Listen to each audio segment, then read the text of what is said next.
Hey everyone, we've got a new Pitch website, pitchpodcast.fm. Comment on your favorite episodes, get all the latest news, and discuss the podcast with us. Pitchpodcast.fm. If you become a subscriber, you'll be able to access real pitches and ad-free episodes, watch member-only live streams starring us, your hosts, and ask questions we'll answer in future Pitch episodes. Join us at pitchpodcast.fm and help us bring you more great content. Hi, and welcome to another episode of Pitch. I'm Leah St. Marie. And I am Angel. And today we have a special guest with us. Cunningham is an author and comic book creator with a dark and twisty sense of humor that pairs nicely with her dark and twisty writing. She and her spouse have two small human children and one larger canine child, all of whom enjoy eating food off the floor and watching squirrels out the window.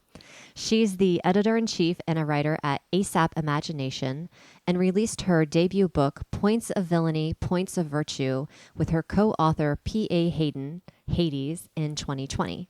In 2022, she released her debut comic book series, Sister Grimm, followed by her dystopian zombie-esque parenting picture book, Babies with Rabies, an ABC survival guide. She also hosts a weekly drink and draw on YouTube in hopes of drawing her own comic book one day. Welcome, LA. Thank you. Yeah, welcome. It's good to be here. Yeah. Now, you're based not on the west coast of the United States, is that right? I am in Calgary, Alberta, Canada. So like west, but prairies, like almost mountains, but prairies.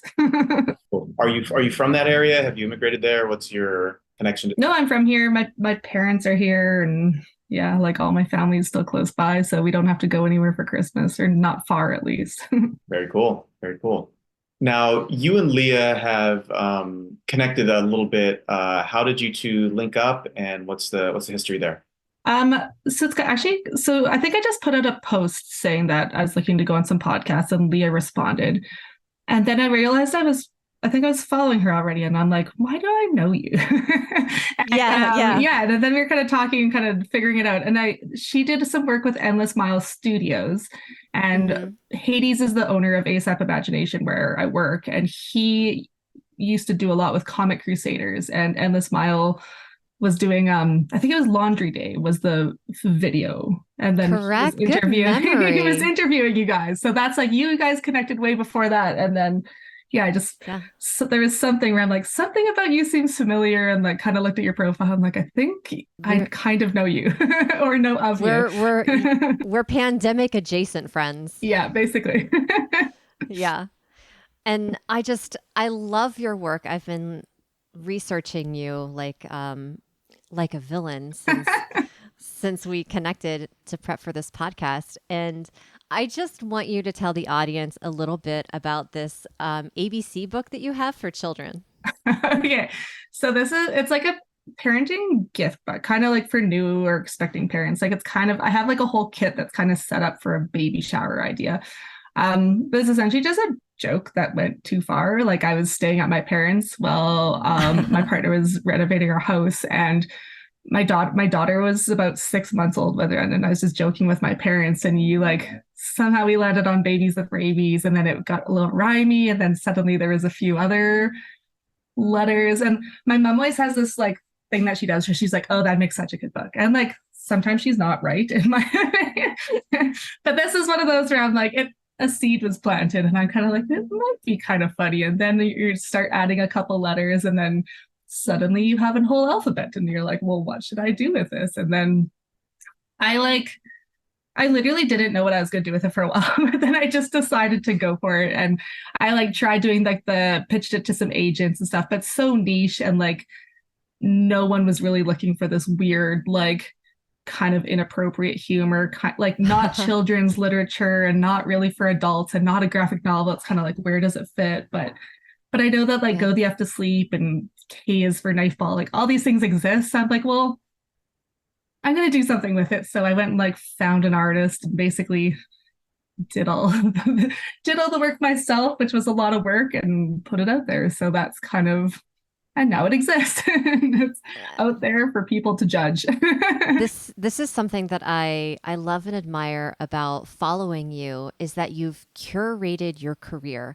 You're very specific about what you want. You go after it and you don't wait for someone to tell you yes. Like I recently went to Vegas and the rule is always the house always wins, right? So in order to Yeah. make it ahead in life, you have to be the house. And I feel like you are the house. You're like making all of this content. Can you speak a little bit about to your rise in your career and how generating IP has helped you get to the next step? Yeah, for sure. Because when I first decided to write, I very much wanted to go the novelist route and like be traditionally published, like go with, I don't even know what the main publisher, like that's how far out of it I am now. I don't even know what the main publisher is. There's been mergers and acquisitions. Mm-hmm. But yeah, I wanted to like go there, get an agent, and then become the New York Times bestseller kind of thing. So I wanted to do that, but then I started writing novels and I was really good at writing about like 12,000 words. And then I kind of got to a point where I'm like, oh, like what happens with my story? And then I kind of switched. So I was writing dark fantasy, and then I met a lot of horror writers, and they were like my sense of humor, kind of, I guess. So I really connected with them and started writing like even darker stuff, I guess. Like still like almost more paranormal. Like I think it's still like it could be dark fantasy, but it could be like more paranormal horror or whatever. But yeah, so then I started writing short stories, and right around that time I met Hades through Twitter, and he was very into comics, but we just had that sense of humor that matched, and we got to talking, and we're basically kind of cheering each other on, and yeah, and then he kind of lured me into comics. And now that's really where my focus is. Like I still have some other side projects. I'm still kind of working like kind of on a novel, and I do short stories randomly, and obviously Babies with Rabies is its own whatever. So yeah, like I just like it's still tempting to, because traditional is always there and it's always like sparkly and shiny and like being like selling tens of thousands of books would be amazing. Of course, getting flown over the country. So it's always like kind of tempting, but I think I'm pretty happy where I've ended up, and we are trying to carve our own path. So I know even lots of times I look at what other people are doing and are like, oh, we should be doing that. Then I'm kind of like, why should we be doing that? Like to me, the industry feels a little broken and it's time for a big change. So I think that we're in a place where we can make a change and do our own stuff, and we don't have to worry about what other people doing. Like obviously you learn from other people, but you can get into that trap of where you're always comparing yourself to other people. So there's that balance, which I'm not always good at, but we try. So yeah, we're just trying to do our own thing now. Now, you're a partner with Hades and ASAP Imagination, is that correct? Yeah, so he founded it and is the owner and does all the business, and he lures everyone into it with his he is a hard guy to say no to. He's very like charismatic and passionate about the stuff. So like comics wasn't even on my radar. Like basically we started off because I was writing short stories and he did that as well. So we started off writing we were going to write this anthology together, and we were just going to do like a completely like one-off project, and then his situation changed and he decided to start his own publishing company, a comic book company. And he's like, well, why don't we write this like for the universe that I've created? And he explained, because we wanted to do it like one event and basically a whole bunch of different perspectives of people experiencing this event. And in the universe, there's literally something called the event.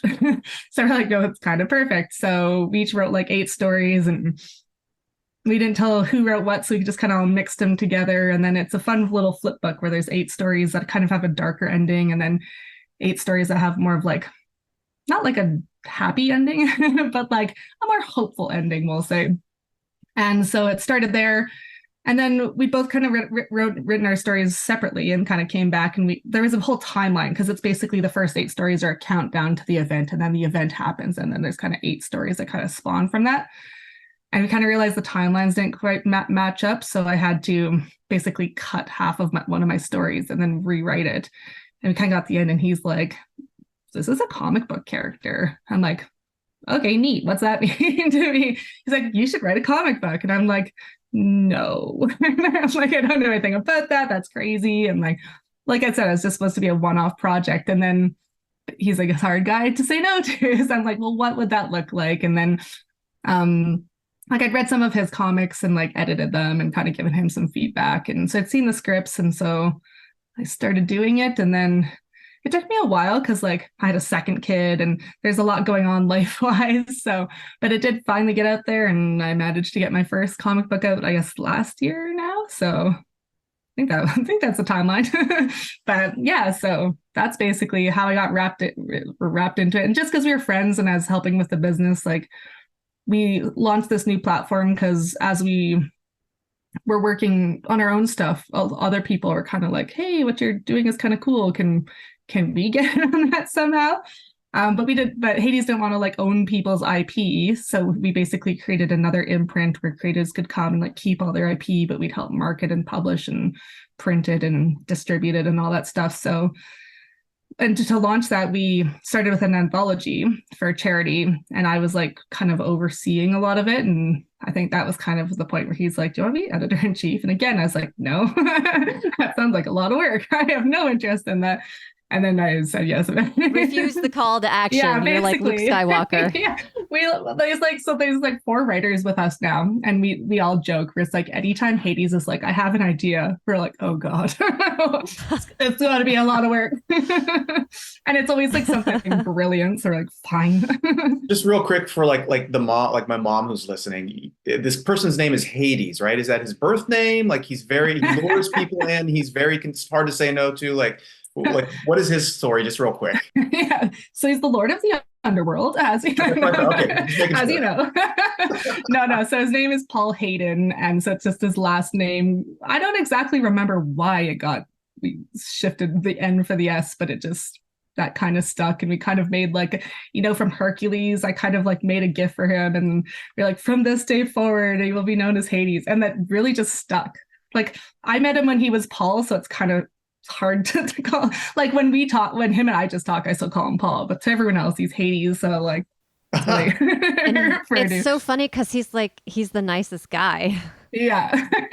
So to be called Hades. Yeah, it's like, but like Hades and like Hercules isn't a bad guy. He just wants to like overthrow Zeus and like the gods. No big deal. Yeah. Ambitious, really. He's just ambitious. He's not bad. So yeah.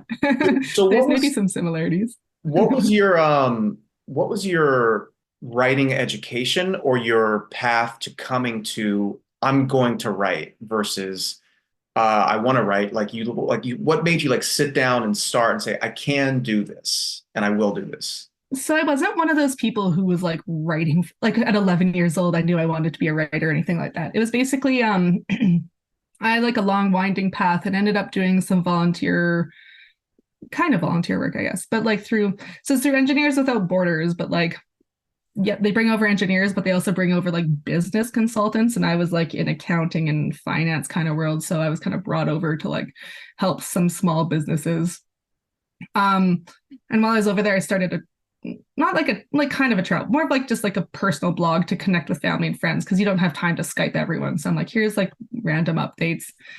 And when I came back, a few people were like, oh, like you're a good writer. And I'm like, thanks. And then just went back to my old job.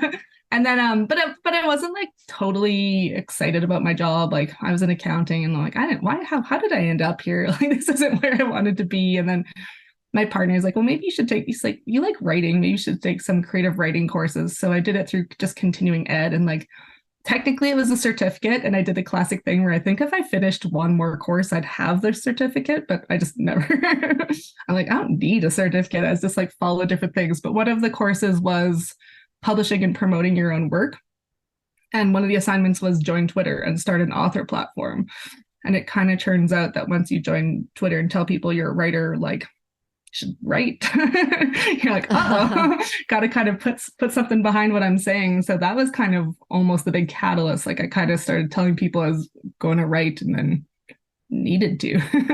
I want to circle back to something you said in the difference between self-publishing and publishing, and what a far off gem publishing seems to be, but it's impossible to get there. Like knocking on all of those publishers and those agent stores, it's like nobody answers anybody, and the filtration devices for AI and emails is outstanding.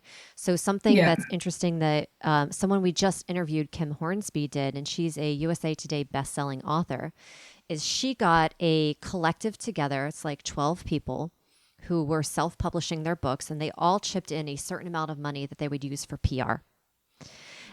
And because they did this and the way that they did it and the systems that they used to do it, that made them the USA Today best-selling authors, like their own PR and their own self-publishing. So it's this very interesting dynamic that we're living in as writers, where it's absolutely pay for play.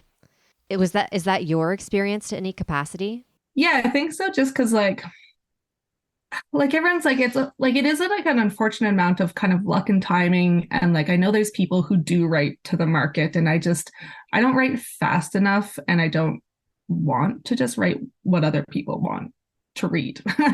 Like I kind of like writing and I know that's not necessarily the most financially sound thing to do, but to me, it's the funnest, and it's the stuff that kind of still keeps me passionate.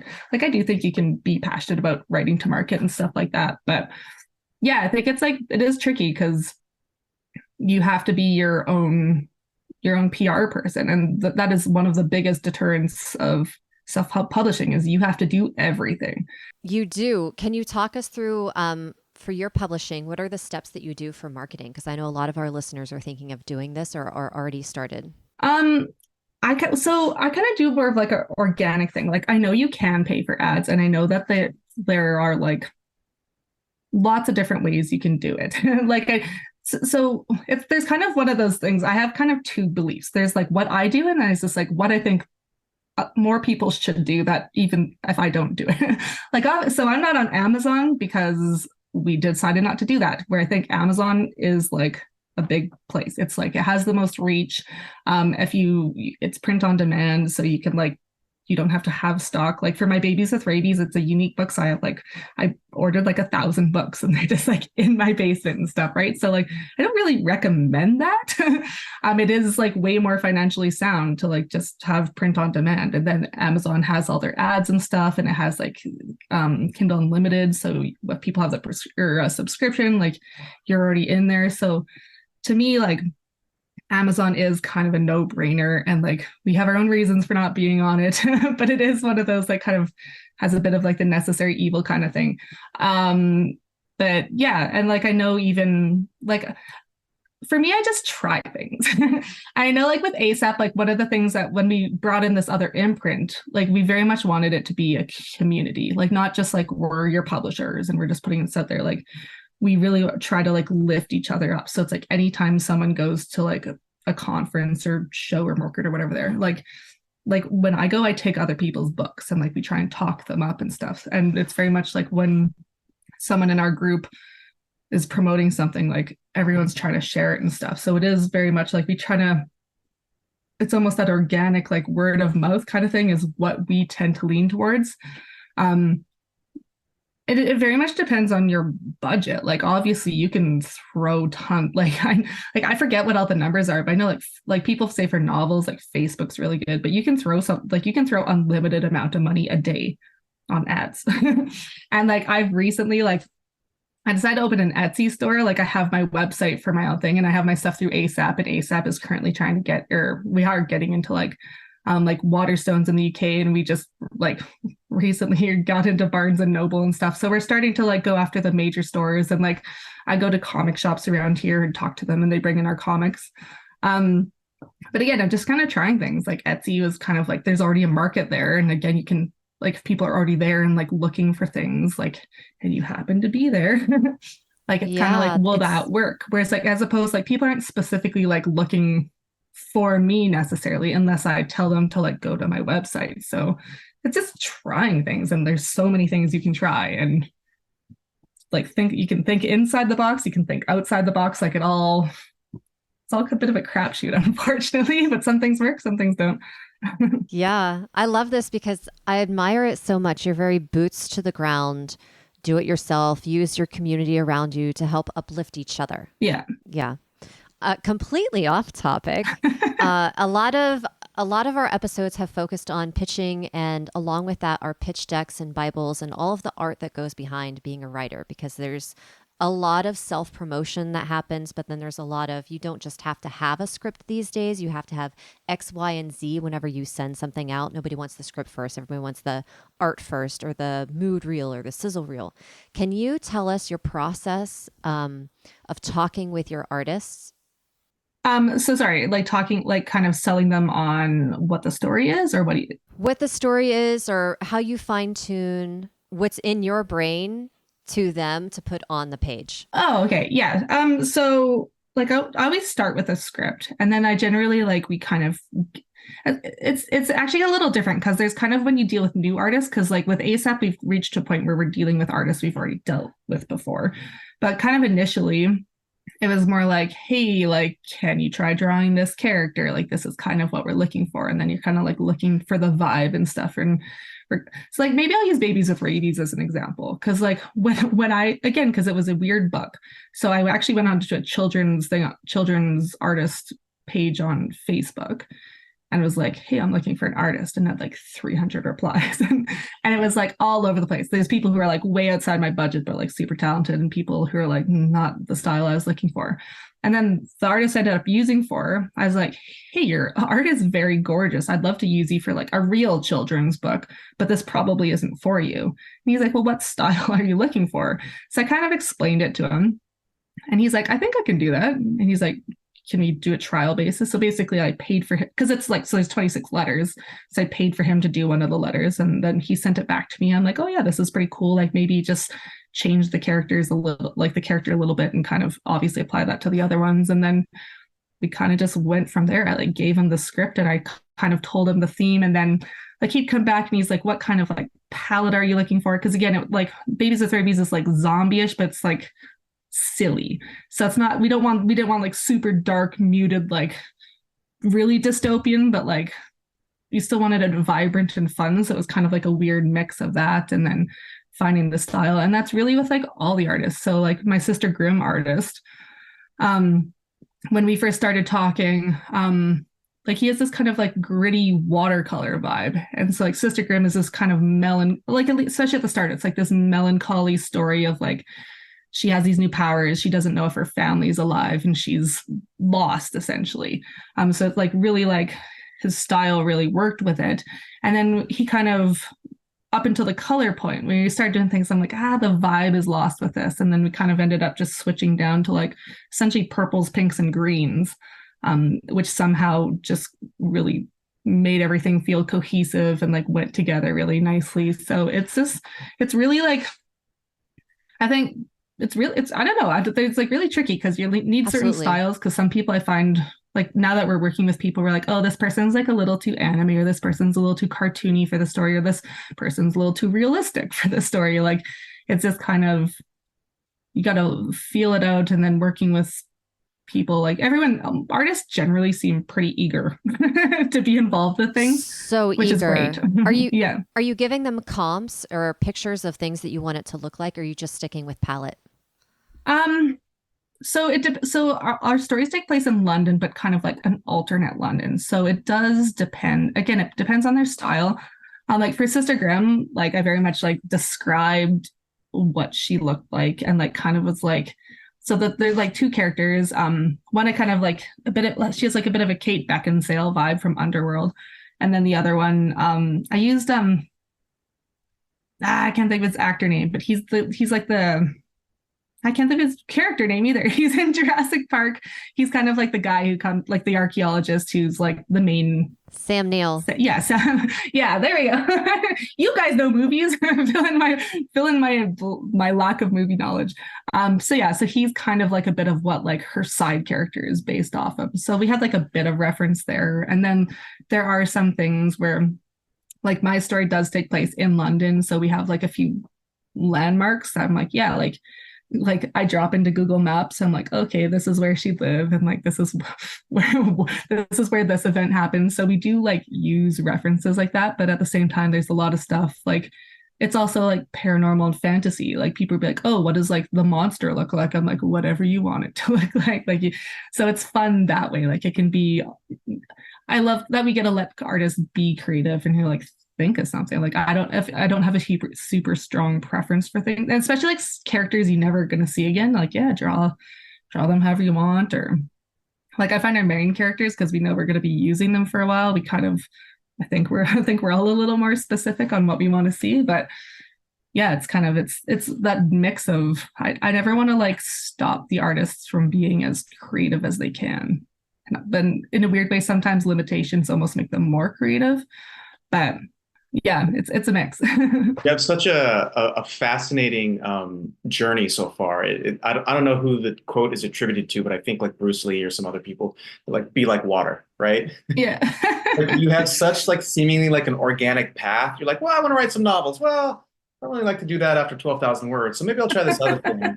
You're like, yeah, I'll work with this artist. Well, what do you think? Kind of just do like there's such like an organic like give and take, not forced, not like precious process, it seems like. Do you think, is that something like you've acknowledged or you're aware of, or is that kind of like how you live your life?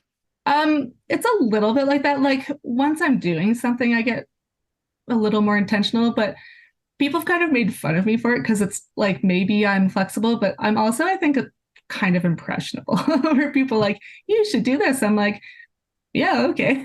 That does sound kind of fun. Like it's not really like in a weird way, it's who I connect with who has steered steered things to some extent. Like especially Hades. Like I had no intentions of being in comics. Whereas like Babies with Rabies, like yes, my parents and I have warped sense of humor, so that was like gonna come out eventually, anyways. But like, yeah, it's just kind of there's a whole bunch of like even like drink it like I do drink and draw, and it was kind of just like, well, now I'm in comics. I'm like, I kind of wish I'd like kept, because I used to draw when I was little and wanted to be a cartoonist, and then stopped essentially, and now I'm kind of like, I should have kept up drawings. Now I do that, but I kind of just follow what's fun as well to some extent. And it is nice like when other people think you'd be good at something, so like you're not necessarily accountable to them, but to some extent, like even a partner is like, oh, you should try like do some creative writing courses, and I'm like, sure, yeah. And so then I was doing them, and and he had like some investment into that because I like it was something he suggested. So I think right off the bat I knew he would be supportive of what I did. Like even if he's not like he's not a big reader in a weird way, so he's not like fully like, oh, I love everything you do, but like he's willing to give me time because he knows it's important to me. And then same thing like Hades, like he also sees, he kind of like, you'd be good at this, and I'm like, sure, let's do that. So yeah, it's kind of, I'm a little impressionable for sure. I think I think there's like a really, I was talking with some people the other day about this. I think there's a lot of power in hearing a thing that we should or can do from an outside source versus like us trying to like speak something to existence and convince ourselves we are a thing. Yeah, for sure. I think that's like the foundation of how we develop as human beings. And you've got two kids, you know, the things you tell them about themselves, you are hoping for them and wanting for them. So I think that's an innate part of our experience as individuals that we forget about as adults, because we're like, we have to make it happen. I have to convince myself of this thing. I have to go do this thing. When in reality, oftentimes someone's like, they recognize something in us and then they say to us, hey, you're really good at this thing. You should try this. And then that lights that part of our brain and then being on fire. And we go and walk that path sometimes more easily than the paths we try to set for ourselves. Yeah, for sure. I love that. I think it takes a very special person to move past their ego to recognize somebody else and to offer that kind of support. So I think that's why we struggle finding mentors, or that's why we struggle finding good mentors, or that's why there aren't enough teachers. Yeah. Rare gems. Well, there's also this like, sorry, no, go ahead. This like kind of, I was trying to think of where it was. So I was at some conference where basically like it was this weird workshop where you're like, go tell your wildest dream to a stranger. And it's basically like this person knows nothing about you. And you're like, I want to go do this. And they're like, oh, that's really cool. And you're like, what would that entail? And then you like start explaining it because they don't know you. They don't know your skill set. They don't know what you're bad at. They don't have any investment. They're like, well, that sounds financially reckless. Like you shouldn't do that. Whereas like all the people who are super close to you are like, oh, like writing isn't the most lucrative, or like it can be. But like beginning out, it's not like, I'm not just like Scrooge McDucking it and diving it into gold coins or anything, right? So like the people closest to me are kind of like, are you sure you want to be a writer? whereas like it's awesome like that I found like this writing community where all these people who are like have basically this long shot, like I don't want to say it's a long shot dream, but it is kind of like if you want to make it big, it is kind of a long shot dream. But they're all like, oh yeah, of course you should do that. Like that sounds awesome. And like I know people talk like you can lean into the whole toxic positivity or whatever, but like it's kind of fun just having people blindly being like, you should do this. And then once people get to know you a little bit, you're like, be good at this, and you're like, yeah, maybe let's give it a shot. So it's fun having people believe, because I for sure like my negative voices can be very loud. Like I got the whole depression, anxiety, all that stuff. And then like I am not good at self-motivation. So it's nice to have people that you are accountable, and I'm also like not good at tricking myself where I'm like, oh, if I like do this, then like I'll reward myself over here. And then I'm just like, what if I just take this reward immediately and don't do it? like I can't trick myself. I'm the same way. There's no trickery here. Yeah. Since our podcast is entitled Pitch, if you had to pitch one of your two, either Babies with Rabies or Sister Grimm, what would like the quick pitch for those stories be? Oh man, this is always tough because I'm like, when I go to so many markets and I have to like people are just walking by and it's like a quick like, and it changes all the time. Like my current pitch for Babies with Rabies is it's a zombie survival guide parody, but for parents where the babies are the zombies and they're fighting their parents. So that's like my kind of quick pitch for that one. And then like I also have like comp for that one. I say it's Shaun of the Dead and Mad Max, but with babies.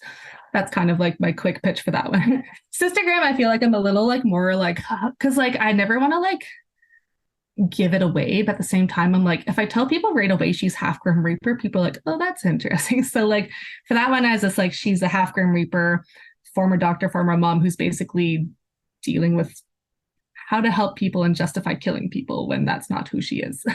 Oh wow. That's fantastic. That's such an interesting way to set up a character dilemma. Yeah.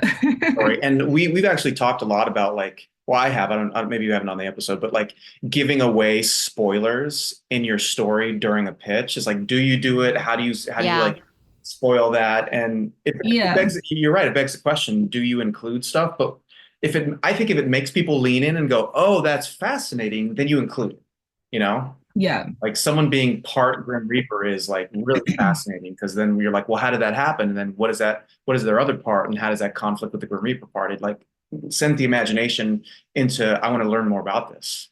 Yeah. That's what Liz Hannah said. Sorry, go on. That was that episode. Liz Hannah's like, you have to give it away because it's part of the pitch. Otherwise you can't sell the thing. Yeah. Yeah, I know before Sister Grimm came out, we were kind of holding that closer to our chest. You're like, oh, she like, because like I think the back blurb doesn't explain it like on the comic. So it's basically like she wakes up in a morgue 3 months after the event with no memories, and she's looking for her family, and she's terrified that they're not alive, but more terrified she'll kill them if they are alive. Like that's kind of like the vague like blurb. But to me, like without knowing she's half Grim Reaper, that isn't enough. So when I'm actually like personally selling people it, I'm just like, and like we have trading cards out that says what she is, and like there's a second issue where like it's a little more obvious and stuff. Like even though like I've also mentioned that like after the first issue, like I mentioned a sidekick, and it's pretty obvious in the second issue that her sidekick is a ghost. So like that's another thing I've also just kind of like give away now. But like I think until it comes out, I'm like always hesitant because like I know some people really hate spoilers, but I'm always one of those people where I don't, to a certain extent, like I always think like The Sixth Sense, if I had have known the twist, I would have like watched it completely differently. But there's some things where people like think of like, I forget which one it is, but where it's like, oh, like Black Panther's fate in the Avengers, like knowing that one, like I'm just like, it didn't ruin it for me because I'm just like, well, there's still like all this other stuff going on. It's like, when, how did that happen? Like there's still the why and the how and all that stuff, even though you know the what. So I'm not so concerned about that, I guess, but it definitely depends on the story. Yeah, the how is so important. I saw I saw an interview between George R. R. Martin and Stephen King. They're at some panel. They're on stage sitting across from one another. And George R. R. Martin is hilarious, firstly, if you've never seen him being interviewed. But he asked Stephen King, he's like, how do you write so many fucking books? It's like, how the hell do you write so many books? And Stephen King, talks about it. But George R. R. Martin talks about how it's the execution of a thing. He's like, it's the how you do a thing. Yeah. And because Leah and I are primarily screenwriters currently, Leah's historically a poet as well. The industry is so focused on the high concept, the punchy concept, right? The ironic concept, which needs to be high to get people interested in. You kind of have to rely on punchy concepts versus like, well, this isn't the highest concept, but the execution is brilliant. When you're selling things, when you're pitching stuff to people, is what I've come to learn, which leads me to my question.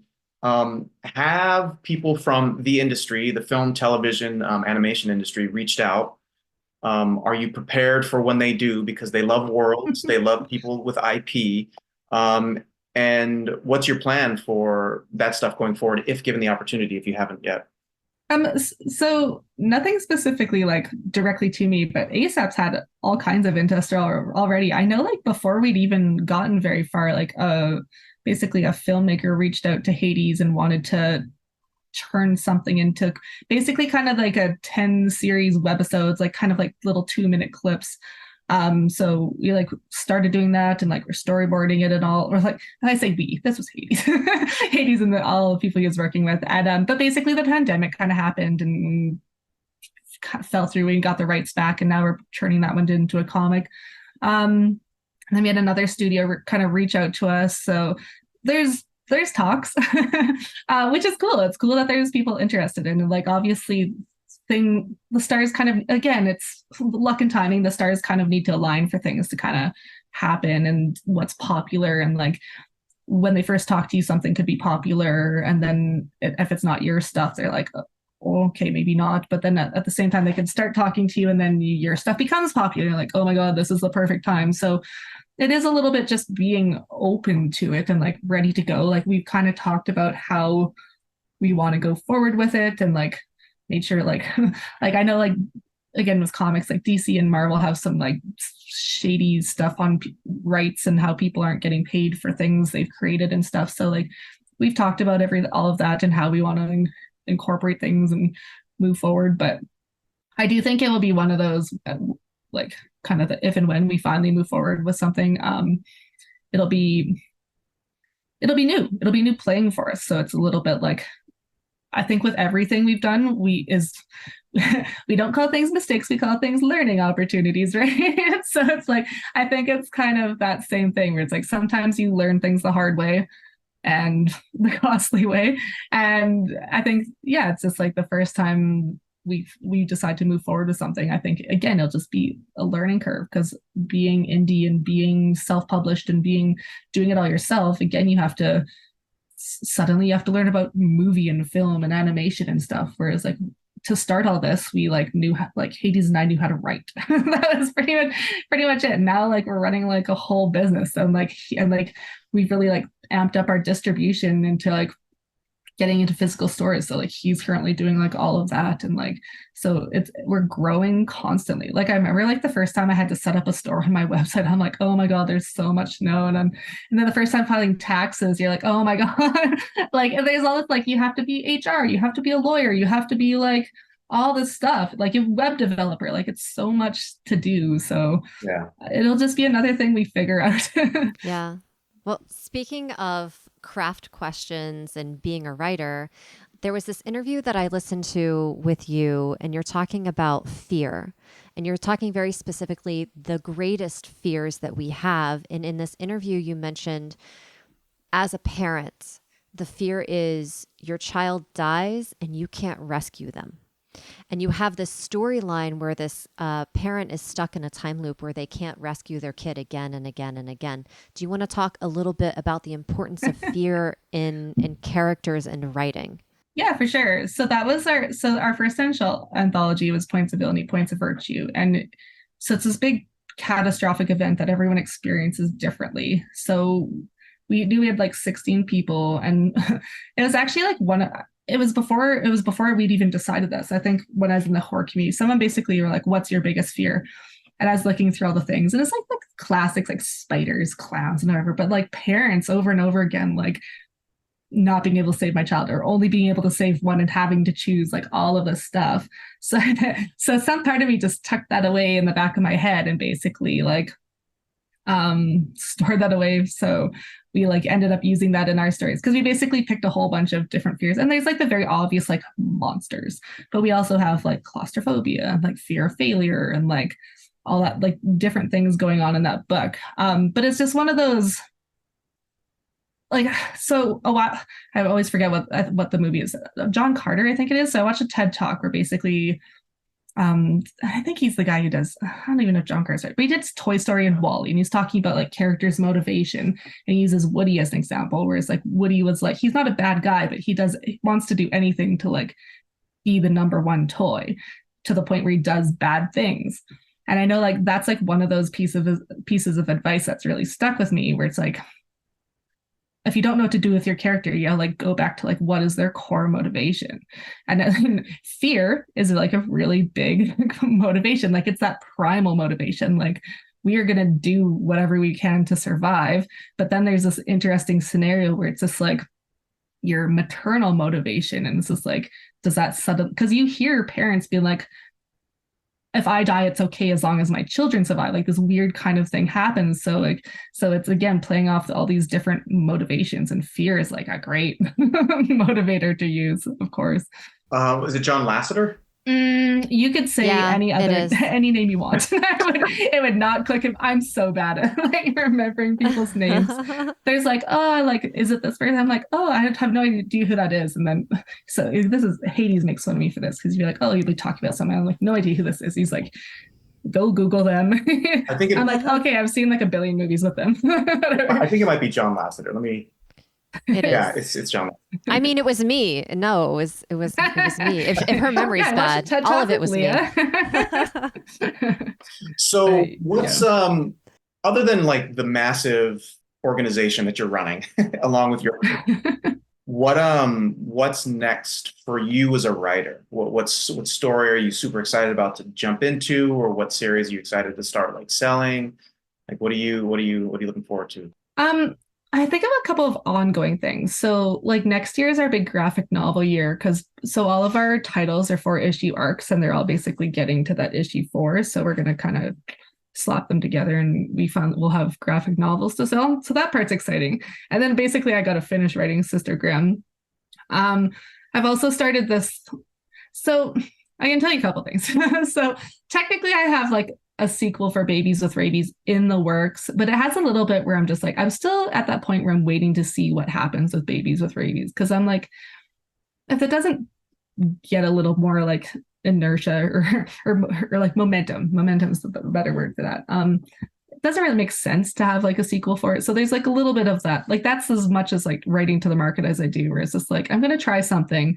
And if it has no interest, maybe I don't keep doing that. So but that one like is there. I have this like, I'm trying to write a novel on, I do it through my newsletter. I'm pretty like delinquent on it. It was supposed to be a monthly newsletter, and then it was like, yeah, like bi-monthly. And that's just like maybe like twice a year.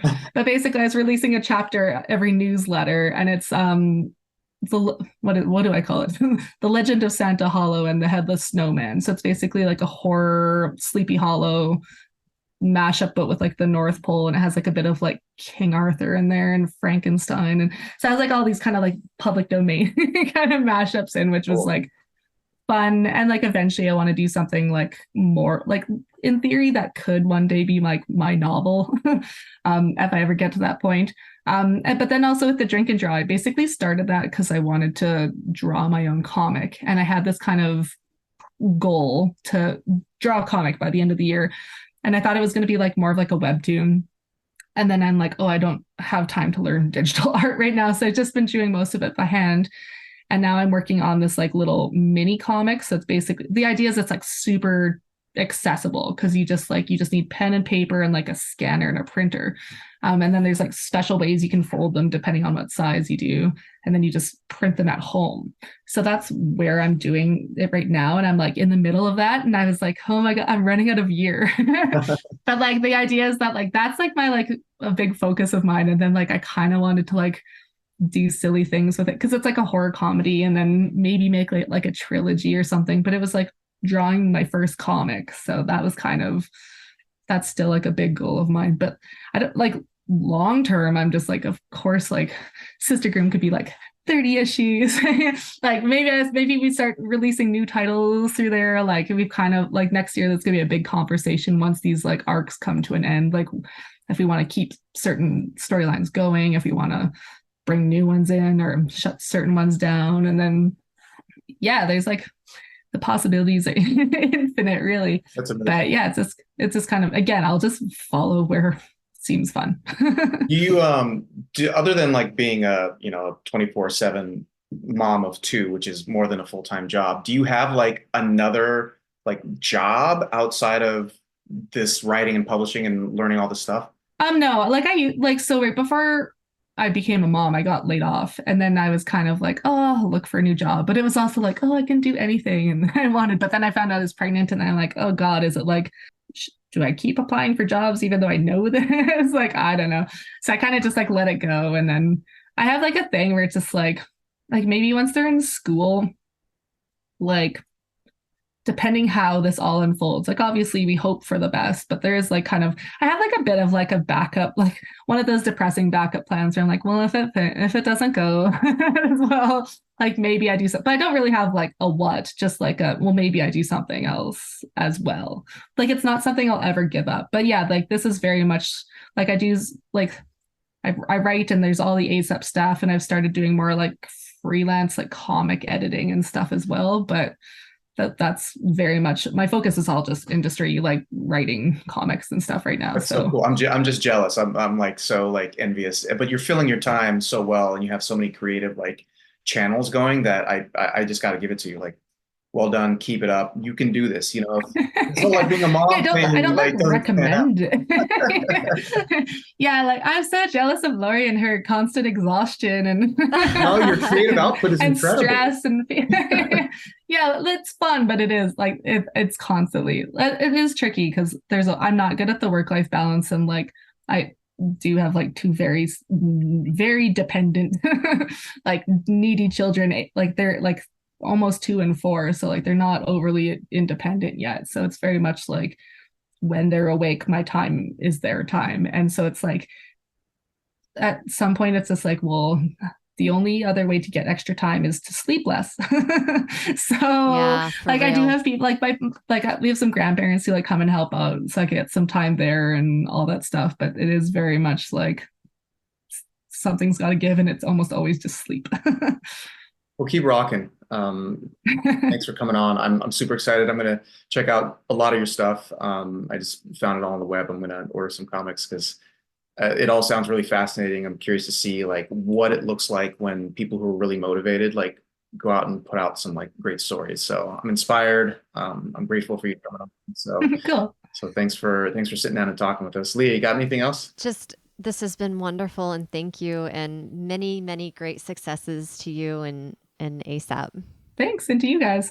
Yeah, and when you're in LA, please make sure to reach out and we'll link up and like have a dinner or something and sit. Yeah, for sure. Yeah, one of our writers is in LA, so we're kind of getting to the point where like getting antsy to go like meet people because I've only ever met people online, so I'm antsy to meet people face to face. Yeah. So, while I'm there. Yeah, for sure. All right. Well, thank you very much to Lori Cunningham for coming on and chatting with us. She's got Babies with Rabies. just a hilarious concept. Sister Grimm, along with like a bunch of other comics and then graphic novels coming in the new year. And if you want to check out their stuff, it's ASAP Imagination, right? That's the website? Yeah. Very cool. All right. Well, thanks again. Yeah, thanks. Thanks for having me. Thank you. Cheers from Hollywood. Cheers from Hollywood.